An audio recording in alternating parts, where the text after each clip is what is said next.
Alright, hey guys, 70 here. Here to do finally, a musket build video.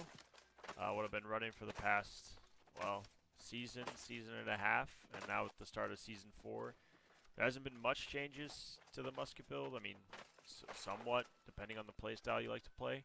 So I'm just going to go over the standard musket build, what I run usually in OPR. To combat kind of the heavy meta and just be able to burst people down quickly to get kills. Um, so the main two weapons obviously are going to be the life taker and your musket. For life taker, usually the perk you want to put on there is putrefying scream, just so you can kill healers and negate any healing anybody else does. For my musket, this is what I'm running currently. This isn't Biss. Biss would technically be Attunement, Enchanted, and Pen Headshot, but I don't want to roll another musket because I'm lazy. So I just use the Syncretic and then use Chromatic Seals to put Pen Headshot on. Pen Headshot's better than any other perk right now because a lot of people have a lot of armor nowadays, so 22% on a headshot is really crazy value, other than light players, but even then people run featherweight, so it does take off a lot of armor for you to do damage. And if you just hit heads, you're going to kill people. As for the armor, you don't need to get 3 perk anything, really. You can go with 2 perk, but I'm currently running 2 named items, which you can easily get from the Gypsum Kiln. It's from Barnacles and Black Powder, and they give the 2 perks that they have on there is actually Elioversion and Ice Harnessing. So that's the 2 perks that you want. I chose Ice because I sometimes run IG Musket and I want to do more ice damage. And ice damage is usually not spec'd into resistances often, as some of the other things are. So you can roll these with Mutator Materia. So if you do a decent amount of dungeons every week or whatever, you can purchase this pretty easily. Especially now Barnacles is on the mutation list. So I have Ice Harnessing and I have Rune Glass on there for extra 4% per piece. And then chest piece, again, I was just rolling Elioversion Ice Harnessing. It doesn't really matter what you get for the 3rd perk. Here's the Admiral's Claw. This one I rolled Vigor instead of Health.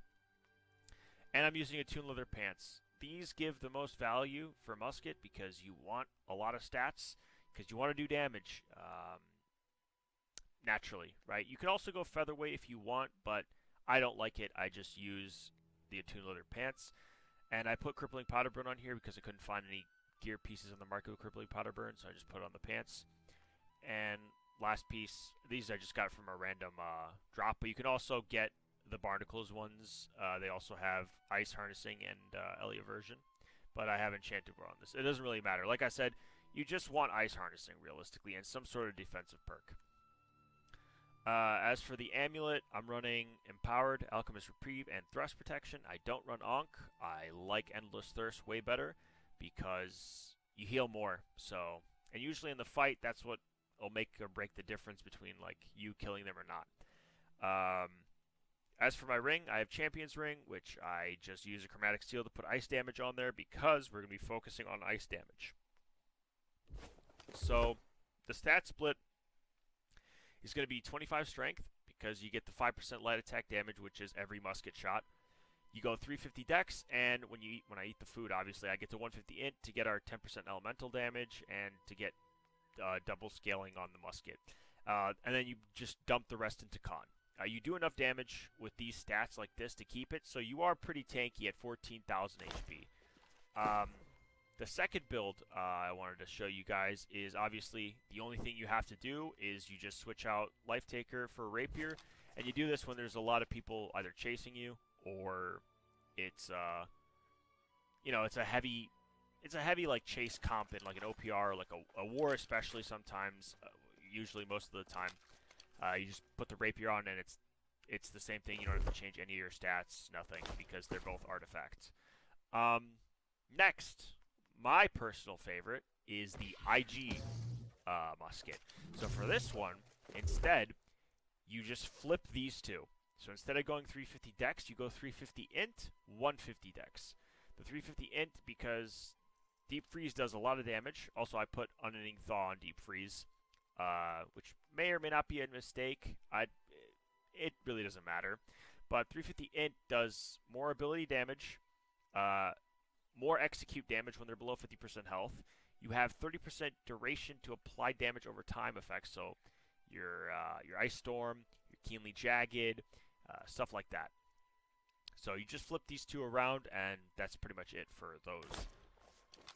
Those are the three main builds that I go with. Sometimes I go double ranged, in which case, like I said, it's super simple. You just replace the artifact. And you go Boltcaster, and for the Boltcaster, you keep it like this.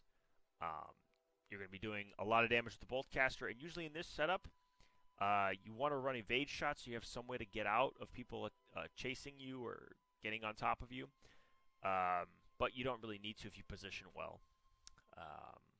So yeah, but your main damage is going to be the Boltcaster, and you're going to be using your Musket to secure finish off kills. As for Weapon Mastery, for the Musket, this is what I go for normal OPRs.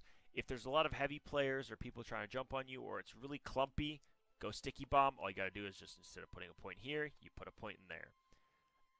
So that's the Musket tree.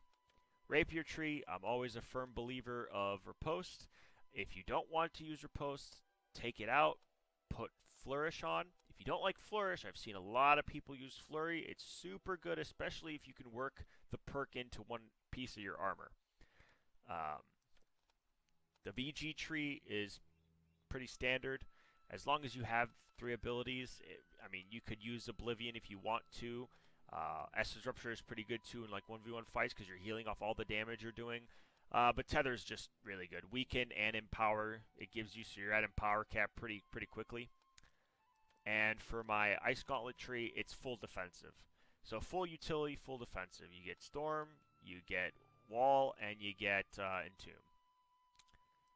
And that's pretty much the build. It's nothing too crazy.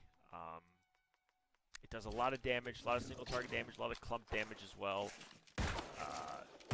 And once you have all these harnessings on, I mean, I think this is like 24% extra ice damage. You do a lot of elemental damage. As you can see, my elemental damage is like much higher than Thrust, obviously, like 5.68, so another extra 1,000 damage. So, yeah, if there's any questions, let me know in the comments. Thanks for watching. Hope you have fun playing the